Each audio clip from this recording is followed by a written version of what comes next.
الحمد لله رب العالمين والصلاة والسلام على سيد المرسلين أما بعد فأعوذ بالله من الشيطان الرجيم بسم الله الرحمن الرحيم پڑھیے الصلاة والسلام عليك يا رسول الله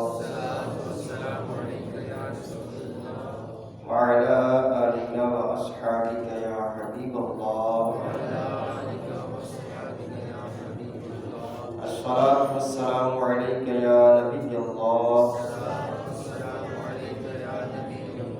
وعلى آلك وأصحابك يا نور الله.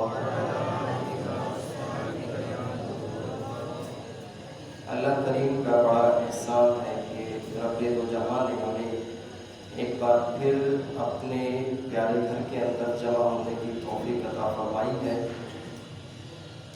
اللہ تبارک و تعالی وحدہ لا شریک ہے، اس کا کوئی شریک نہیں، نہ وہ کسی کا باپ نہ کسی کا بیٹا، نہ اس کی کوئی اولاد نہ اس کی کوئی بیوی. وہ اکیلا ہے، ہمیشہ سے ہے، ہمیشہ رہے گا، ہر چیز پر قادر ہے، جسے چاہے عزت عطا فرماتا ہے اور جسے چاہے ذلت و رسوائی اس کا مقدر کرتا ہے.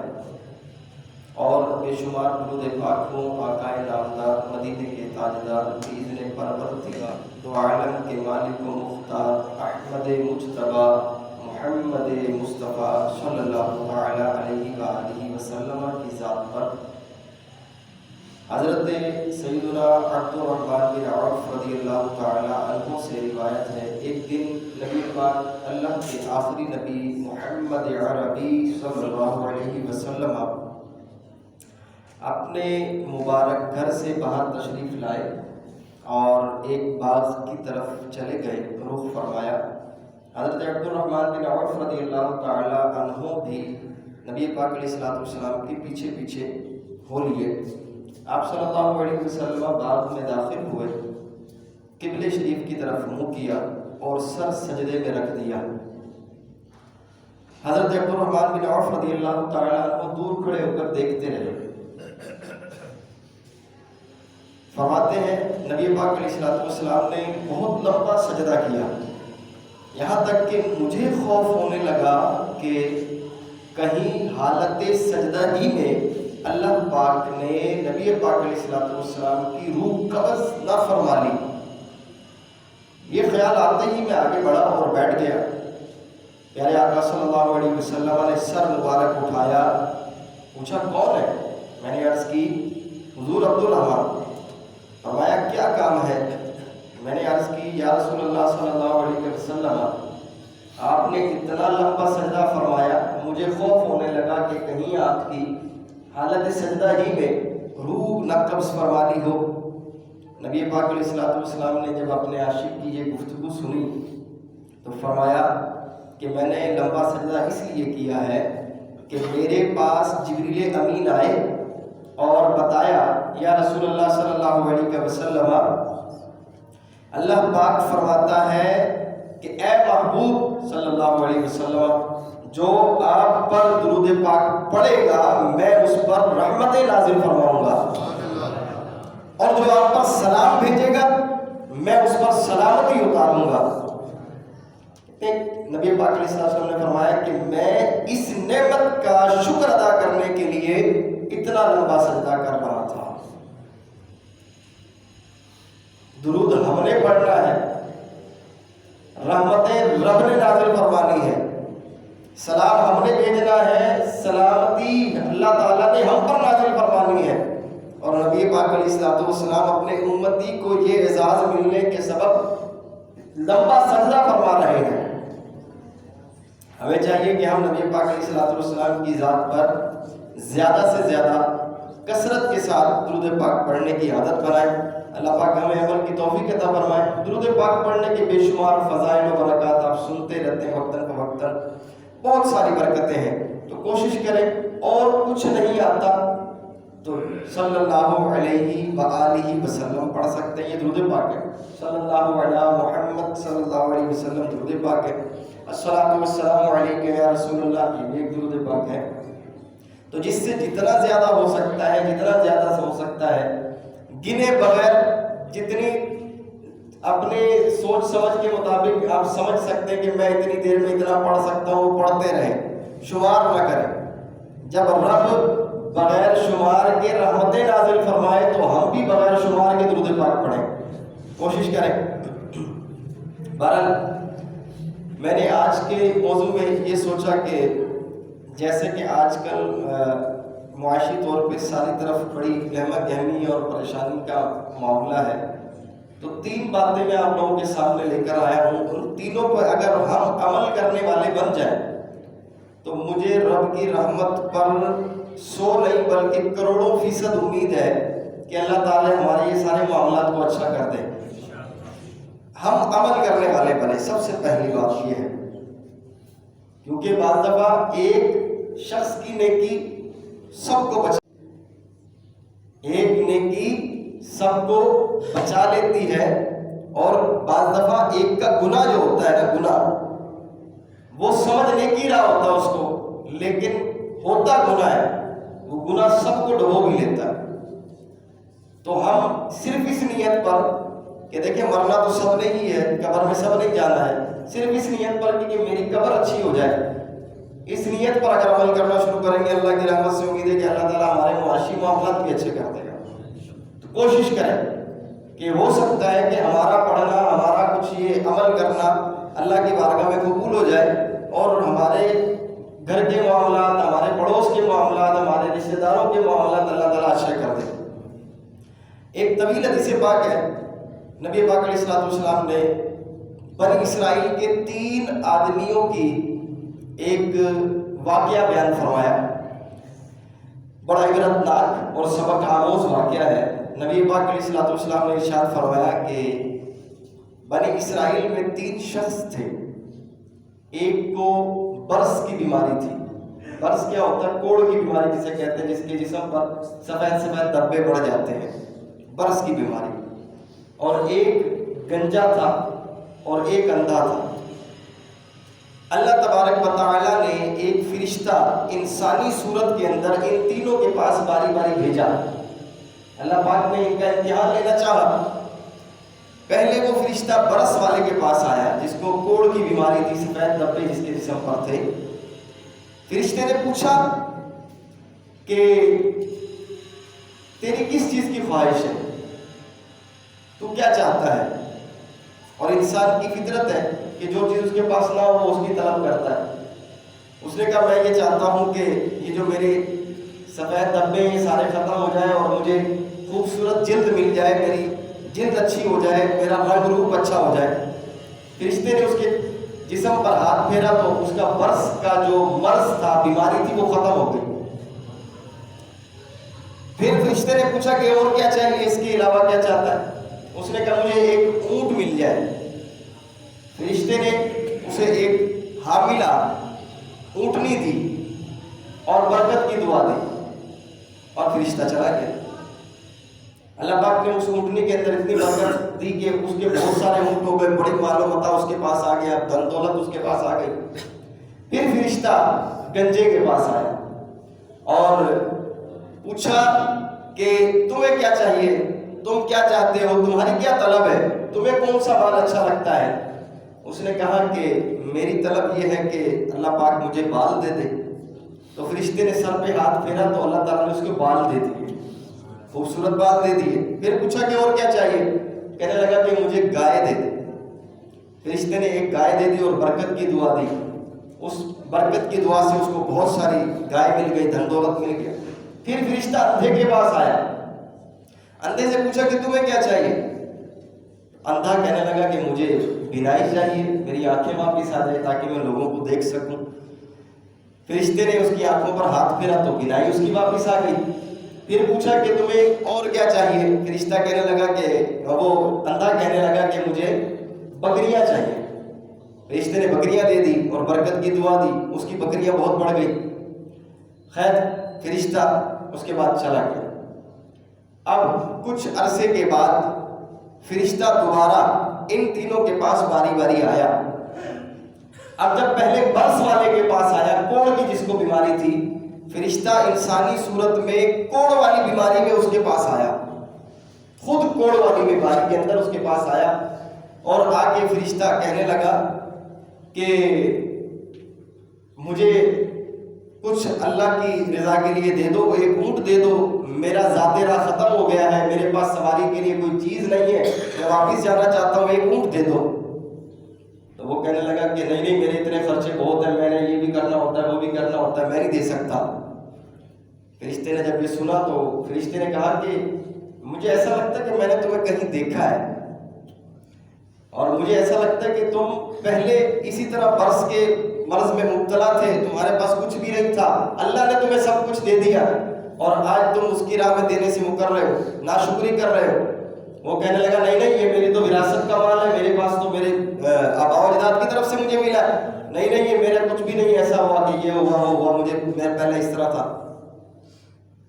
فرشتے نے کہا اگر تو جھوٹ کہہ رہا ہے تو اللہ تعالیٰ تجھے پہلی والی حالت پر واپس لوٹا دے۔ اللہ تعالیٰ نے اس کو پہلی والی حالت پر واپس لوٹا دیا۔ اب فرشتہ گنجے کے پاس آیا، اس کے پاس بھی دھن دولت ہو گئی تھی، بال بھی آ گئے تھے۔ فرشتہ اس کے پاس گنج کی حالت میں بغیر بالوں کے اس کے پاس آیا اور آ کر کہنے لگا کہ مجھے ایسے ایسے ذات راہ میں ضرورت ہے کسی چیز کی، آپ دے دیں کچھ اللہ کی راہ میں۔ تو اس نے بھی وہی والی ناشکری کی، کہا کہ نہیں میرے خرچے بہت زیادہ ہیں، میں کہاں سے دے دوں، میں ایسے کر دوں ویسے کر دوں، میرے اپنے ہی خرچے پورے نہیں ہوتے، تو یوں کر کے اس کو واپس لوٹایا اور کہا کہ یہ میرا وراثت کا مال ہے، ایسے ہے۔ تو فرشتے نے اس کے لیے بھی وہی دعا کی کہ اگر تو جھوٹا ہے تو اللہ تعالیٰ تجھے پہلی والی حالت پر واپس لوٹا دے۔ اب فرشتہ تیسرے شخص کے پاس آیا جو اندھا تھا، اس کے پاس آ کر کہنے لگا، اندھے کی حالت میں آیا اور کہنے لگا کہ مجھے اللہ کی رضا کے لیے کچھ دے دو۔ تو اس نے اللہ کا شکر ادا کرتے ہوئے کہا کہ یہ سارا کا سارا کچھ اللہ نے مجھے دیا ہے اور یہ اللہ کی عطا ہی ہے، تو جتنا تم چاہتے ہو، جیسا تم چاہتے ہو، جتنی بکریاں تم چاہتے ہو یہاں سے لے جا سکتے ہو۔ تو فرشتے نے جب یہ سنا کہ یہ شکر ادا کر رہا ہے تو فرشتے نے کہا کہ رہنے دیں، یہ سارا کا سارا مال تمہارے ہی لیے ہے اور تمہارا ہی ہے یہ مال۔ اللہ تعالیٰ نے تم تینوں دوستوں کو آزمانے کے لیے یہ معاملہ کیا تھا، تم نے اللہ کا شکر ادا کیا ہے، اللہ تعالیٰ نے تمہارے مال میں اور برکت نازل فرما دی ہے، اور جو تمہارے دو دوست تھے انہوں نے ناشکری کی ہے، اللہ تعالیٰ نے ان کا مال واپس لے لیا۔ تو یہاں پر سب سے پہلی ایک بات ہمارے سامنے آئی، شکر۔ ہم اللہ کا شکر کتنا ادا کر رہے ہیں؟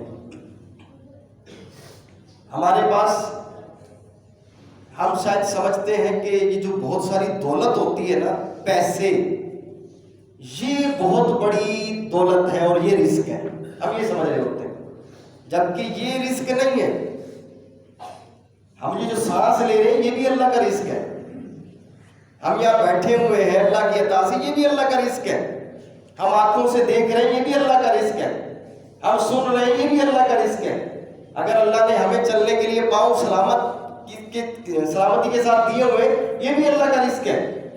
اگر اللہ تعالیٰ نے ہمیں اولاد کی نعمت دی ہے، یہ بھی بڑا رزق ہے۔ ہم شاید صرف وہی سمجھتے ہیں کہ جو کھایا جاتا ہے وہ رزق ہے، یا جو ہمارے پاس پیسے اکٹھے ہو گئے، پراپرٹی جمع ہو گئی ہے، ہمارے پلازے بن گئے، یہ رزق ہوتا ہے۔ نہ نہ نہ، یہ جو ہمارے پاس جو چیزیں موجود ہیں، جو اللہ نے دے دی ہیں، اتنی ساری چیزیں ہمیں بن مانگے دی ہوئی ہیں، یہ ساری کی ساری اللہ کا رزق ہے۔ تو ہم نے ان رزق پر کتنا شکر ادا کیا کہ کبھی غور کریں، اپنے دل میں جھانک کر ذرا دیکھیں کہ کبھی ہم نے صرف اس چیز کا شکر ادا کیا، یا اللہ تو نے آنکھیں دی تیری بڑی مہربانی، تیرا بڑا شکر ہے، یا اللہ تو نے کان دیے ہیں سلامتی کے ساتھ، صحیح سلامت میرے پاس کان ہے، یا اللہ تیرا بڑا شکر ہے، یا اللہ تو نے مجھے ٹانگیں دی ہیں میں چل بھی سکتا ہوں، یا اللہ تیرا بڑا شکر ہے۔ ہم شکر ادا نہیں کرتے، حالانکہ اللہ تبارک و تعالیٰ کا فرمان ہے لَإِن شَكَرْتُمْ لَأَزِيدَنَّكُمْ، اگر تم شکر کرو گے تو میں ضرور بھی ضرور اس کے اندر اضافہ فرماؤں گا۔ گرامر کو اگر کوئی سمجھتا ہو نا، لَأَزِيدَنَّ ایک جملہ ہوتا ہے میں اضافہ کروں گا، ایک جملہ ہوتا ہے میں ضرور اضافہ کروں گا، اور ایک جملہ ہوتا ہے کہ میں ضرور بھی ضرور اضافہ کروں گا۔ ان تینوں جملوں میں فرق ہے، پہلے میں تاکید نہیں ہے، دوسرے میں ایک تاکید ہے ضرور اضافہ کروں گا، تیسرے میں دو تاکیدیں ہیں ضرور بھی ضرور اضافہ کروں گا۔ اللہ تعالیٰ کا اتنا ہی کہہ دینا کافی ہے کہ میں اضافہ کروں گا۔ اللہ تو جھوٹ بولتا ہی نہیں ہے، جھوٹ سے پاک ہے، منزہ ہے بالکل۔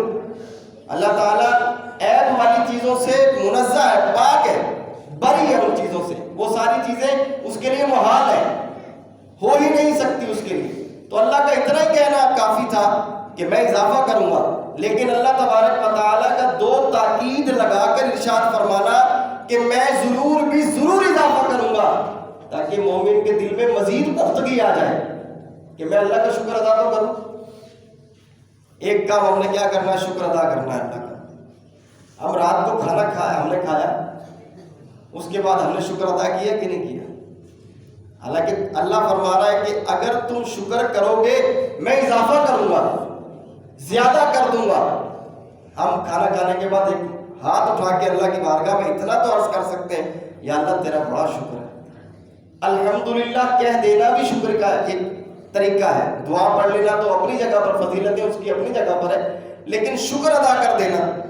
صبح ہم نے صحیح سلامت اٹھ کے اللہ کی رحمت، اللہ کا بڑا فضل کہ جو کھایا وہ سلامتی کے ساتھ، سارا جو معاملہ پروسیس ہونا تھا وہ سارا کچھ ہوا۔ اس کے بعد اللہ تعالیٰ نے ناشتے کی توفیق عطا فرمائی، ناشتہ دے دیا، وہ بھی ہم نے کھایا۔ اس کے بعد ہم نے اللہ کی بارگاہ میں شکر ادا کیا کہ نہیں کیا؟ اب یہاں آ کر بیٹھ گئے، یقین مانیے کہ اگر ہم ہر سانس کے بدلے 1000 مرتبہ شکر ادا کریں نا، تب بھی اللہ کا شکر ادا نہیں ہو سکتا، ہم ادا نہیں کر سکتے اللہ کا شکر۔ لیکن جتنا ہماری زبان میں جان ہے، جتنی ہم کر سکتے ہیں اتنا تو اللہ کی بارگاہ میں عرض کر سکتے ہیں۔ تو پہلا کام ہم نے کیا کرنا ہے، شکر ادا کرنا ہے اللہ کی بارگاہ میں۔ دیکھیں ابھی اسی واقعے کے اندر دونوں ناشکری کی، ان کا مال ختم ہو گیا، ایک نے شکر گزاری کی، اس کو اللہ تبارک و تعالیٰ نے مزید اضافہ دے دیا، اور اس کے اندر مزید اللہ تبارک و تعالیٰ نے برکتیں دے دی۔ تو ہم نے شکر کو لازم پکڑ لینا ہے۔ پانی پیا، یا اللہ تیرا شکر ہے، اٹھ کے بیٹھ گئے، یا اللہ تیرا شکر ہے، کھڑے ہو گئے، اللہ تیرا شکر ہے۔ بس یہ ایک جس طرح سانس ایک لگی ہوئی ہے نا، چل رہی ہے، آ رہی ہے، جا رہی ہے، آ رہی ہے، جا رہی ہے، اسی طرح ہماری سانس کے ساتھ یہ بات اگر لازم ہو جائے، پختہ ہو جائے کہ یا اللہ تیرا شکر ہے، یا اللہ تیرا شکر ہے، کھانا کھایا، یا اللہ تیرا شکر ہے، سو کے اٹھ گئے، یا اللہ تیرا شکر ہے، نیند آ گئی پراپر، یا اللہ تیرا شکر ہے، نماز پڑھ لی، یا اللہ تیرا شکر ہے۔ اللہ تبارک و تعالیٰ اضافے اضافے اضافے کرتا جائے گا۔ پہلا کام شکر۔ دوسرا کام، اپنی زندگی میں توبہ کو لازم کر لیں، اللہ کی بارگاہ میں توبہ کرتے رہیں، جتنا ہو سکتا ہے، جو ہو سکتا ہے۔ میں نے شب برات پر بھی تھوڑا سا یہ عرض کیا تھا، ان اللہ یحب التوابین، اللہ تبارک و تعالی توبہ کرنے والوں کو پسند فرماتا ہے۔ اور بلا تمثیل ایک بات بتانے لگا، اگر ہم کسی سے محبت کرتے ہیں، پسند کرتے ہیں، اس کو سب چیزیں دینے کے لیے راضی رہتے ہیں، یہ بھی لے لو یار، آپ بڑے پسندیدہ بندے ہو میرے، یہ لو آپ کے لیے یہ چیز ہے، یہ لو آپ کے لیے یہ چیز ہے، یہ لو آپ کے لیے یہ چیز ہے۔ اگر ہم اللہ کے پسندیدہ بن جائے تو پھر اللہ تبارک و تعالیٰ ہمیں سب چیزیں دینا شروع کر، ابھی بھی دے رہا ہے، لیکن جب ہم اللہ کے پسندیدہ بن جائیں گے تو ہماری ساری بیماریاں ختم ہو جائیں گی، ہماری ساری رکاوٹیں ختم ہو جائیں گی، سارے معاملات اچھے ہو جائیں گے، اور بن مانگے جب جہاں جیسے جتنی جس چیز کی ضرورت ہوگی اللہ تبارک و تعالیٰ عطا فرماتا رہے گا۔ توبہ کرنے والے بنے۔ ایک شخص تھا، ایک دمشق کے اندر ایک مسجد ہے، اس کا نام ہے جامع مسجد توبہ. اس مسجد کا نام مشہور ہے جامع مسجد توبہ. شیخ طنطاوی یہ کہتے ہیں کہ یہ جو واقعہ جن کے ساتھ ہوا ہے میں ان کو اچھی طرح جانتا ہوں، ان لوگوں سے ملا بھی ہوں. دیکھیے ہوا کیا، اس مسجد کے اندر ایک طالب علم رہتا تھا، علم دین حاصل کرتا تھا، لیکن بڑا مفلس تھا. اس کے پاس کھانے پینے کے لیے چیزیں نہیں ہوتی تھی. 2 دن گزرے، کھانے کے لیے کچھ بھی نہیں تھا، بھوک پیاس میں اسی طرح وقت گزر گیا. تیسرا دن آیا، بھوک پیاس میں مزید وقت گزر گیا، کھانا نہیں کھا سکا. کہیں سے آیا کہ مفلس بھی تھا، کہیں سے باہر سے جا کے لے بھی نہیں سکتا تھا. بھوک کی شدت اتنی بڑھ گئی، بھوک اتنی زیادہ ہو گئی کہ قریب تھا کہ یہ مر جائے. جب کوئی اس اسٹیج پہ پہنچ جائے تو شریعت اس کو اجازت دیتی ہے کہ کہیں سے بھی کسی طرح بھی اتنا مال مل جائے یا اتنی چیز مل جائے کہ تم 2 لقمے کھا کے اپنی کمر سیدھی کر لو، مرنے سے بچ سکو، چاہے وہ کسی طرح بھی حاصل ہو، چاہے وہ حرام طریقے سے ہو. شریعت ایسے بندے کو اجازت دیتی ہے. تو اب اس نے کیا ارادہ کیا کہ اب مجھے شریعت نے اتنی اجازت دے دی کہ میں کہیں سے تھوڑی سی چوری کر کے تھوڑا سا کھانا کھا لوں اور جو ہے نا میں مرنے سے بچ جاؤں. شریعت نے اجازت دی ہے. اب وہاں پر گھر جو بنے ہوتے تھے سارے ایک ہی طرح کے، سب کی چھتیں برابر ہوتی تھیں. اگر کوئی گلیوں سے باہر جانا چاہے تب بھی جا سکتا تھا، چھتوں سے بھی باہر جانا چاہے تب بھی جا سکتا تھا. ایسے گھر تھے. مسجد کی چھت پہ چڑھا، ایک گھر میں گیا تو دیکھا سامنے صحن میں عورتیں بیٹھی ہوئی ہیں. اس نے سر جھکایا، دوسرے گھر میں چلا گیا. دوسرا گھر دیکھا خالی تھا اور وہاں سے کچھ کھانا بننے کی خوشبوئیں آ رہی تھی. 3 دن کی بھوک کی شدت ہو اور کھانا بننے کی خوشبو آ رہی ہو تو وہ مزید مائل ہوا، نیچے اترا، دیکھا گھر خالی ہے، کوئی بھی نہیں ہے. کچن میں گیا تو وہاں پر جیسے ہی ہانڈی کا ڈھکن کھولا تو سامنے بینگن پک رہے تھے، گرم گرم تازہ تازہ بینگن پک رہے تھے. جب بھوک کی شدت ہو تو سب چیز بڑی لذیذ لگ رہی ہوتی ہے. اس نے ایک بینگن اٹھایا اور منہ میں ڈالا، ایک بائٹ لیا، ایک چک لیا اور فوراً اللہ تعالیٰ کو خوف اس کے دل کے اندر آیا. اس نے کہا کہ دل میں سوچا کہ میں ایک اللہ کے دین کا طالب علم ہوں اور میں چوری کروں یہ مجھے زیب نہیں دیتا. خوف خدا سے اس نے وہ واپس ایسے رکھا، ڈھکن بند کیا، الٹے پاؤں واپس آیا. مسجد میں جیسے ہی پہنچا تو وہاں پر جو ان کے ٹیچر تھے، شیخ تھے، وہ درس دے رہے تھے، لیکچر دے رہے تھے. یہ جا کر بیٹھ گیا، بیٹھا رہا. درس ختم ہو گیا، سارے اپنی اپنی جگہ پر چلے گئے. یہ بیٹھا ہوا تھا، اس کو پتہ نہیں، بھوک بھی اتنی زیادہ تھی کہ کیا درس ہوا کیا نہیں ہوا. کہتے کہ اتنی دیر کے اندر ایک خاتون آئی، نقاب اس کے چہرے پہ تھا، باحجاب تھی، آئی اور آ کر شیخ کے پاس کچھ کہنے لگی. شیخ نے جب اس کی بات سنی، اس کے بعد شیخ نے ایسے نظر دوڑائی، کوئی بھی نظر نہیں آیا، میں اکیلا بیٹھا ہوا تھا. مجھے بلایا ادھر آؤ. میں قریب گیا. شیخ نے کہا شادی کرو گے؟ اللہ اکبر. کہا شادی کرو گے؟ وہ کہتا ہے خاموش رہا. پھر پوچھا بھائی شادی کرنی ہے یا نہیں کرنی ہے؟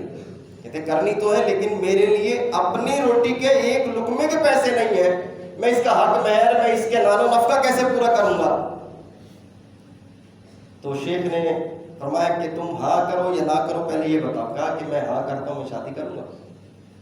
شیخ نے کہا کہ یہ عورت ہے، بیوہ ہے، اس کا شوہر فوت ہوا ہے، اس کا اس علاقے میں کوئی بھی نہیں ہے، اس کے وراثت کے اندر ایک گھر آیا ہے اور ایک اس کا ضعیف بوڑھا چاچا ہے، وہ اس کے ساتھ آیا، وہ سامنے بیٹھا ہوا ہے. تو یہ چاہتی ہے کہ میں شادی کر لوں تاکہ میرا کوئی سرپرست بن جائے، میرے والی وارث بن جائے کوئی. اس کے حصے میں ایک گھر ہے، اگر تم کہو تو میں تمہارا طرف سے حق مہر ادا کر کے اس کے ساتھ تمہارا نکاح پڑھا دوں. تو اس نے کہا ٹھیک ہے، مجھے قبول ہے. اور عورت سے پوچھا کہ تم اس سے نکاح کرنے کے لیے راضی ہو؟ اس نے کہا ہاں میں بھی راضی ہوں. شیخ نے نکاح پڑھا دیا 2 گواہوں کی موجودگی میں. اس عورت کو کہا کہ اپنے شوہر کا ہاتھ پکڑو اور اپنے گھر پہ لے جاؤ. اس عورت نے جیسے اس کا ہاتھ تھاما اور پکڑا اور لے جا کر اسی گھر میں کھڑا کر دیا جس گھر میں یہ چوری کرنے کے لیے گیا تھا. بڑا حیران ہوا، بڑا حیران کہ یہ کیا. خیر اب شرمندہ تو تھا ہی، چپ بیٹھا ہوا تھا. عورت نے جیسے ہی اپنا نقاب ہٹایا تو یہ دیکھ کر بڑا حیران ہوا کہ اتنی حسین و جمیل عورت، بڑا حیران ہوا۔ عورت نے پوچھا کہ آپ کچھ کھانا پسند فرمائیں گے؟ تو بھوک کی پہلے شدت تھی 3 دنوں سے، اس نے کہا ہاں بھوک تو لگی بھی ہے، کھانا چاہتا ہوں۔ یہ عورت اندر کچن میں گئی، ہانڈی کا ڈھکن ہٹایا تو دیکھا بینگن کا ایک بائٹ نہیں ہے، باقی بینگن پورا رکھا ہوا ہے، کسی نے ایک کٹ لگایا ہوا ہے، ایک چک لگایا ہوا ہے، یہ کیسے ہوا؟ اور سوچنے لگ گئی کہ یہاں پر کوئی آیا بھی نہیں اور یہاں سے بینگن کا ایک کٹ کیسے چلا گیا، ایک بائٹ یہاں سے کہاں چلا گیا؟ واپس آئی اور کہنے لگی اپنے شوہر کو کہ میں بڑی حیران ہوں کہ میرے کچن میں کوئی آیا بھی نہیں، بینگن کو کسی نے ایک چک لگایا واپس رکھا ہوا، میں حیران ہوں۔ تو اب یہ رونے لگا، شرمسار بھی ہوا اور اس نے اپنا سارا واقعہ سنایا۔ واقعہ سنانے کے بعد جب یہ چپ ہوا تو جو بیگم نے جو اس کی بیوی بنی تھی، اس نے جو جملہ کہا وہ بڑا قابل غور ہے۔ اس نے جملہ یہ کہا کہ دیکھو کہ اللہ کے خوف کی وجہ سے تم نے صرف ایک بائٹ لیا، باقی چھوڑ دیا، اللہ تعالیٰ نے تمہیں اس کے بدلے میں اس گھر کا اور اس گھر کی مالکہ کا مالک بنا دیا۔ کیا چیز آئی دل میں؟ خوف خدا، توبہ۔ پہلا کام ہم نے کیا کرنا ہے؟ شکر ادا کرنا ہے، اور دوسرا کام کیا کرنا ہے؟ توبہ کرنی ہے۔ میرے میٹھے محترم پیارے اسلامی، یقین مانیں کہ رات کو سونے سے پہلے یا اٹھتے بیٹھتے بھی اللہ کی بارگاہ میں استغفر اللہ کا لفظ اپنی زبان پر، اللہ کا شکر اور استغفر اللہ۔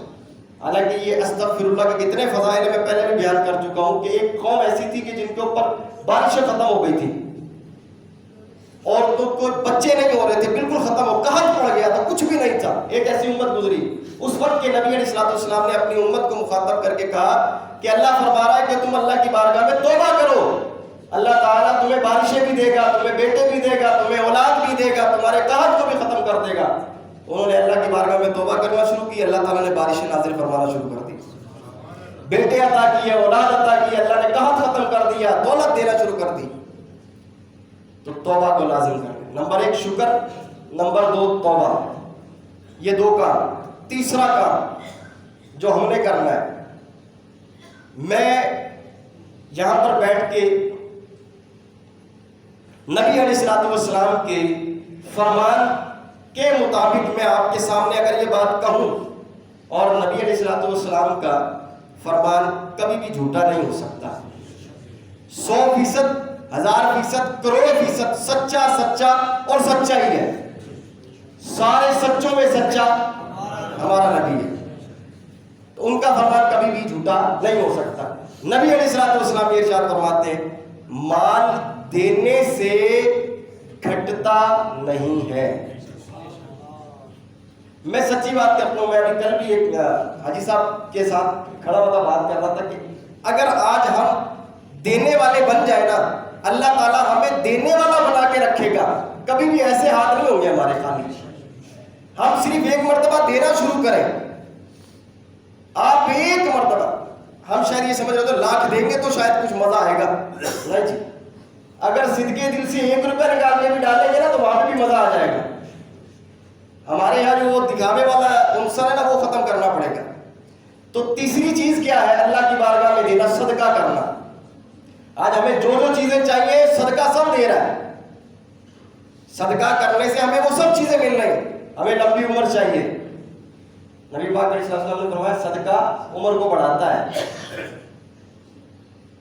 ہمیں رزق میں فراوانی چاہیے، تو ایک دینے سے اللہ تبارک و تعالیٰ 70 بلکہ اس سے بھی زیادہ عطا فرماتا ہے۔